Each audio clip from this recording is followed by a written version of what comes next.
이 시간 찬송가 204장 같이 찬양하시겠습니다. 찬송가 204장 예수로 나의 구주 삼고 같이 찬양하시겠습니다.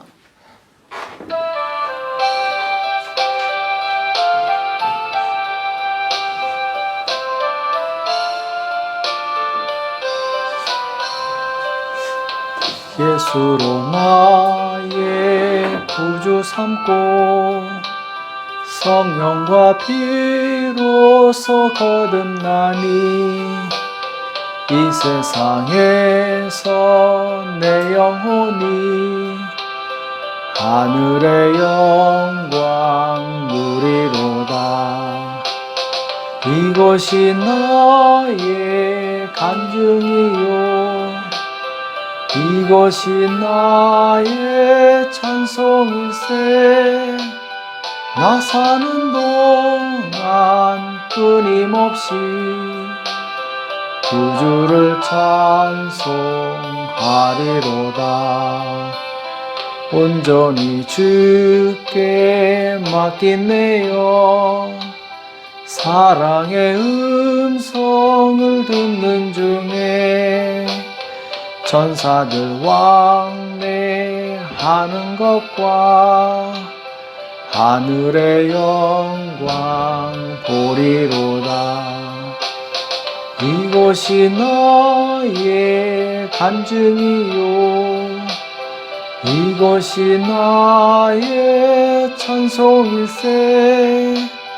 나 사는 동안 끊임없이 구주를 찬송하리로다.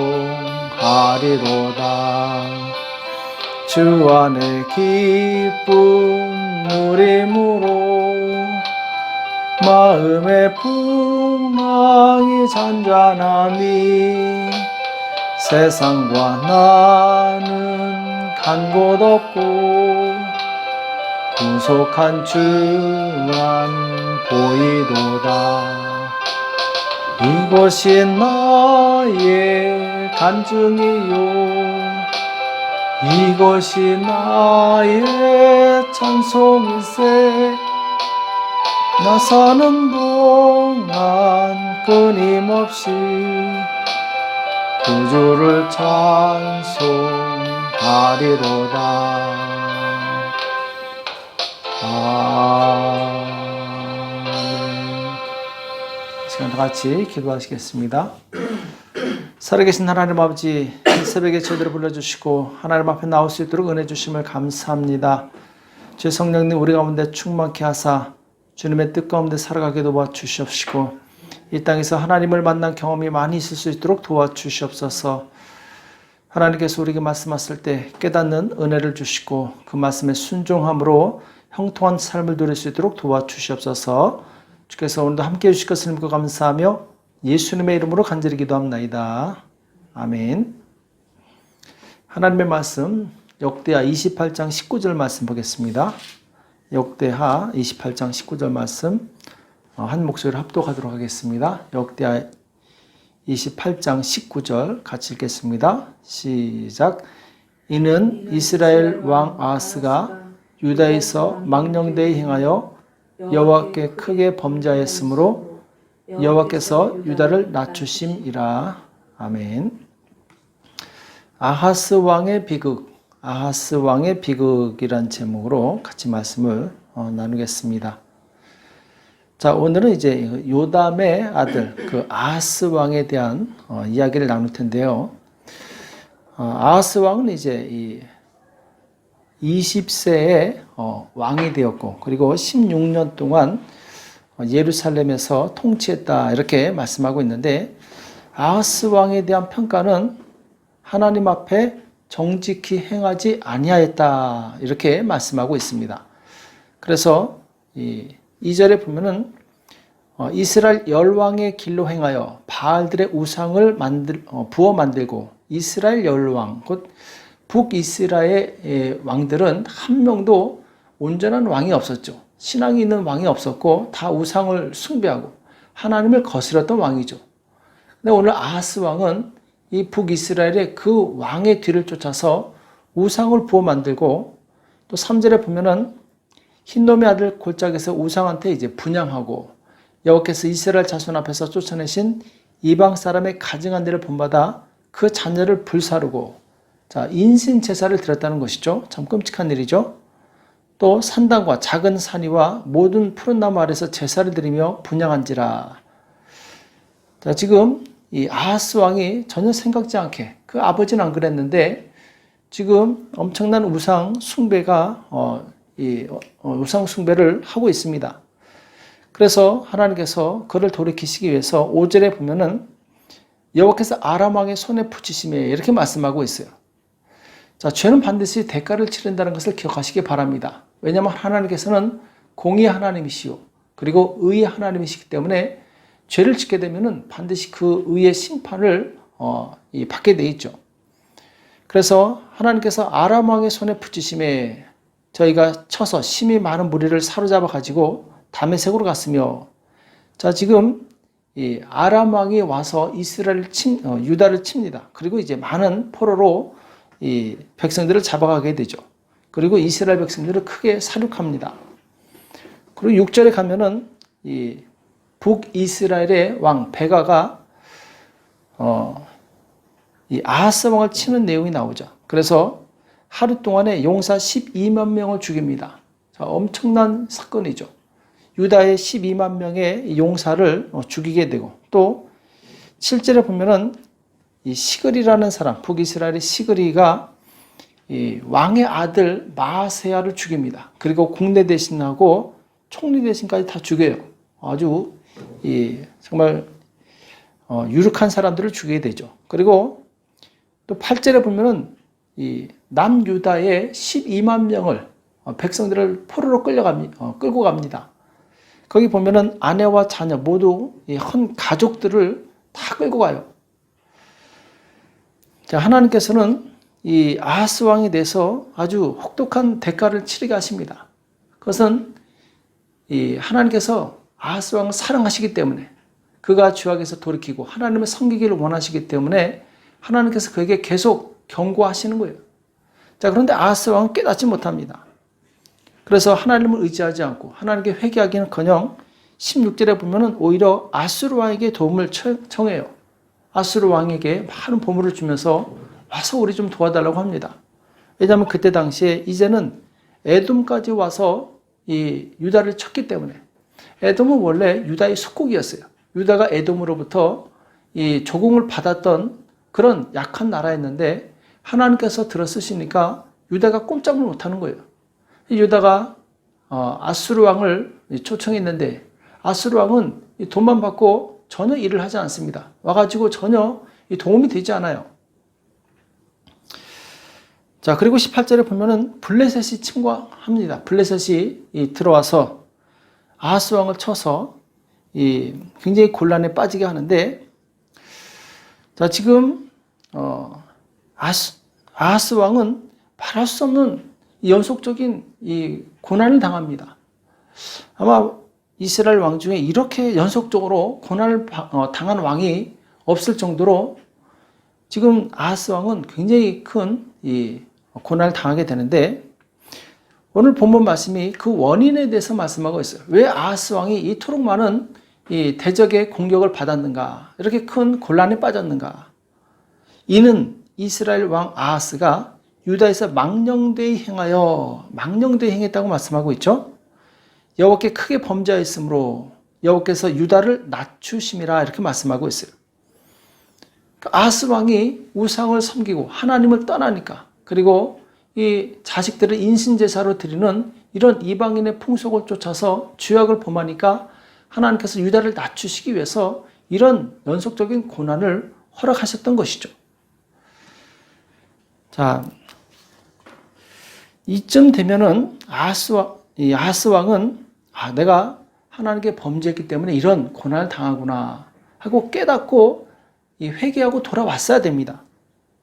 자, 그런데 22절에 보면은 아하스 왕이 곤고할 때 더욱 여호와께 범죄하여, 이렇게 나와요. 아하스 왕이 얼마나 곤고하겠습니까? 그 16년 동안 통치하는데 그 통치 기간 동안에 끊임없는 외적의 침입을 당해서 죽고 빼앗기고 포로로 잡히고 얼마나 곤고하겠습니까? 자, 그런데 지금 여호와께 더 범죄했다 이렇게 말씀하고 있죠. 그래서 23절에 보면은 자기를 친 다메섹 신들에게 제사하여 가로되 아람 여러 왕의 신들이 저희를 도왔으니 나도 그 신에게 제사하여 나를 돕게 하리라. 자, 이렇게 말씀하고 있어요. 그러니까 아람이 와서 자기를 이기니까 그 아람 왕이 더 센 줄 알고 지금 오히려 이 아람 왕에게, 이 아람의 그 신들에게 제사를 드리는 거죠. 그러면서 점점 그 강도가 심해집니다.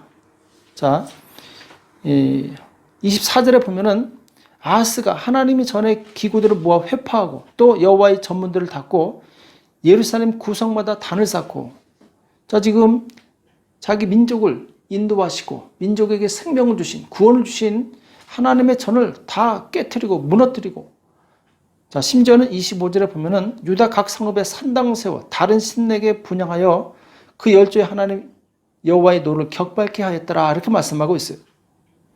그러니까 지금 하나님의 백성들이 거하는 이 예루살렘 곳곳에 우상의 신전을 만들고, 그리고 지금 점점 다른 신에게 분향해서 하나님의 이 노를 격발했다 이렇게 말씀하고 있어요.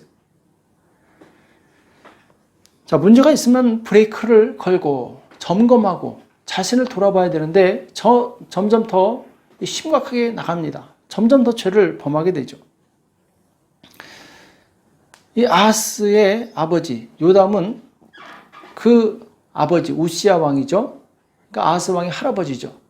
그러니까 우시야 왕의 좋은 점은 본받습니다. 그리고 나쁜 점은 본받지 않죠. 그래서 이 성전에 들어가지 않습니다. 근데 아하스 왕은 다 필요 없고 지금 무조건 나쁜 것만 본받고 있어요. 나쁜 길로만 계속 가고 있는 거예요. 하나님께서 이 아하스 왕에게 이렇게 많은 고난과 환난을 허락하신 이유는 무엇이냐? 깨닫고 하나님께로 돌이키기 위해서 거룩한 하나님의 백성으로 살아가라고 그렇게 고난을 허락하신 거예요. 시편 119편 71절에도 보면은 고난 당하는 것이 내게 유익이라. 이로 인하여 내가 주의 율례를 배우게 되었나이다. 이렇게 고백하고 있습니다. 자, 시편 기자는 고난이 오히려 나에게 유익이 되었다. 왜냐하면은 그 고난을 통해서 내가 다시 하나님께 돌아오고 하나님의 법도를 배우게 되었기 때문에 그렇다. 이렇게 고백하고 있는 것이죠. 자, 그런데 아하스 왕은 전혀 고난이 왔어도 깨닫지 못하고 점점 더 악한 길로 가게 됩니다. 하나님은 하나님의 백성을 진심으로 사랑하십니다. 그러나 하나님의 백성이 죄악 가운데 있으면은 결코 그 사람을 그냥 용납하지 않습니다. 반드시 그 죄악을 버리고 깨끗하게 하고 거룩한 하나님의 백성이 되기를 원하시는 것입니다. 예레미야 29장 11절에 보면은 너희를 향한 나의 생각은 내가 하나니 재앙이 아니라 곧 평안이요 너희 장래에 소망을 주려는 생각이라 이렇게 말씀하고 있어요. 하나님께서 기본적으로 하나님의 백성에게 원하시는 것, 그리고 주시고자 하는 그 생각이 무엇이냐? 재앙이 아니라 평안이라고 말씀하고 있어요. 그러니까 아하스 왕에게 내린 이 재앙은 하나님의 원래 뜻이 아닙니다. 재앙이 목적이 아니라 바로 평안을 주고 장래에 소망을 주려는 생각인데, 그것을 깨닫지 못하니까 하나님께서 이 고난이란 징계를 통해서 아하스 왕을 돌이키려고 하셨던 것이죠. 아하스 왕이 만약 이 역사로부터 교훈을 얻었다면은 그 인생은 달라졌을 것입니다. 고난이 지속되었을 때, 내가 하나님 앞에 정말 뭔가 문제가 있었구나. 자기를 깊이 반성하고 돌아보고, 그리고 창세로부터 하나님이 어떤 성품을 가지신 분이신가, 이것을 깊이 묵상하고 깨달았더라면 그는 다른 인생을 살았을 것입니다. 자, 하나님의 기본적인 변하지 않는 성품이 있어요. 시편 1편 6절에 보면은 의인의 길은 여호와께서 인정하시나 악인의 길은 망하리로다 이렇게 말씀하고 있어요. 자, 의인의 길은 여호와께서 인정하시나, 하나님께서는 변함이 없으십니다. 의에 대해서 상을 주시고 악에 대해서 벌을 주시는 이 성품은 창세로부터 한 번도 변한 적이 없어요. 오늘 아하스 왕이 이 고난이 계속 지속된 것은 하나님의 성품을 깨닫지 못했기 때문에 그렇습니다. 자, 다윗을 보면은 다윗도 이 똑같은 죄인이었어요. 죄를 범했습니다. 자, 그럼에도 불구하고 다윗은 죄를 범했을 때 깨닫고 회개하고 돌이켰기 때문에 그는 다시 살아날 수 있었어요. 회복할 수 있었어요. 우리는 항상 하나님의 이 은혜와 그리고 공의의 성품을 잘 기억하시기 바랍니다. 하나님께서는 자기 백성에게 끊임없이 은혜와 사랑을 베푸시는 분이세요. 그러나 자기 백성이라 할지라도 하나님을 배반하고 멀리하게 되면 하나님께서는 그를 벌하실 수밖에 없습니다. 시편 19편 12절에 보면은 자기 허물을 능히 깨달을 자 누구리요? 나를 숨은 허물에서 벗어나게 하소서. 이렇게 고백하고 있어요. 자, 세상에 자기 허물을 깨닫는 사람들은 극히 드뭅니다. 다윗도 자기가 자기의 허물을 깨달은 것이 아니라 나단 선자가 와서 얘기를 해주니까 그제서야 하나님 앞에 회개하고 울고 그리고 하나님께 돌아오게 되죠. 우리는 항상 나는 잘하고 있어. 나는 문제가 없어. 이렇게 생각하지만 그것은 착각입니다. 자기를 잘 몰라서 그래요. 성경 말씀은 자기 허물을 깨달을 사람이 없다고 말씀하고 있어요. 그러면서 나를 숨은 허물에서 벗어나게 하소서 이렇게 말씀하고 있는데 지금 아하스 왕은 자기의 이 숨은 허물을 깨닫지 못해서 결국 망하는 길로 가게 됩니다. 자, 그럼 나의 숨은 허물을 깨닫기 위해서는 어떻게 해야 되느냐? 성경의 역사에서 하나님의 말씀에서 교훈을 삼아야 됩니다. 어제 말씀처럼 하나님의 말씀은 거울입니다. 거울을 보면은 내 몸에 문제가 있는 것을 알 수 있는 것처럼 하나님의 말씀을 깊이 연구하고 읽고 묵상하다 보면은 내 허물을 찾아낼 수 있는 거죠. 숨겨진 허물을 발견할 수 있는 것이죠. 그래서 성경 말씀에 비추어서 내가 하나님 앞에 잘못 살았던 것들, 죄악들이 발견된다면 그것을 하나님 앞에 회개하고 돌이키면은 그 사람은 다시 살 길이 열리는 것입니다. 오늘 아하스 왕은 자기 허물을 깨닫지 못하고 계속 악한 길로 가다가 결국 그 하나님의 징계를 받아서 평생 인생이 형통치 못했던 것을 우리가 교훈 삼고 하나님의 말씀을 가까이해서 교훈을 얻고 죄를 버리고 하나님께서 예비하신 복을 누리는 저와 여러분이 되시길 예수님의 이름으로 축복합니다. 기도하겠습니다. 살아계신 하나님 아버지, 오늘 우리에게 말씀해 주심을 감사합니다. 아하스 왕이 고난이 계속되었을 때 그가 하나님의 그 뜻을 깨닫지 못하고 더욱더 악한 길로 갔던 것을 우리가 교훈 삼게 도와주시옵시고 우리가 인생의 고난이 왔을 때 하나님의 말씀에 비추어서 나를 돌아보게 도와주옵시고 내 안에 있는 숨은 허물을 발견하여서 하나님의 뜻대로 살 수 있도록 우리를 붙들어 주시옵소서. 그래요 하나님께서 우리를 향하신 생각은 평안이요 장래 소망을 주려는 생각임을 우리가 기억하게 도와주시옵시고 하나님의 놀라운 그 은혜와 평강 가운데 들어갈 수 있도록 역사하여 주시옵소서. 주께서 함께해 주실 것을 믿고 감사하며 예수님의 이름으로 간절히 기도합나이다. 아멘. 오늘 말씀 기억하시면서 하나님 나에게 숨겨진 허물이 있으니까 이것을 발견하게 하시고 회개하고 거룩하게 되어서 하나님께 주시는 평강과 소망과 그리고 능력을 힘입는 우리가 될 수 있도록 도와달라고 자신을 위해서 기도하시고 그리고 이 나라와 민족을 위해서 교회와 가정을 위해서 이 시간 합심해서 기도하겠습니다. 기도하겠습니다.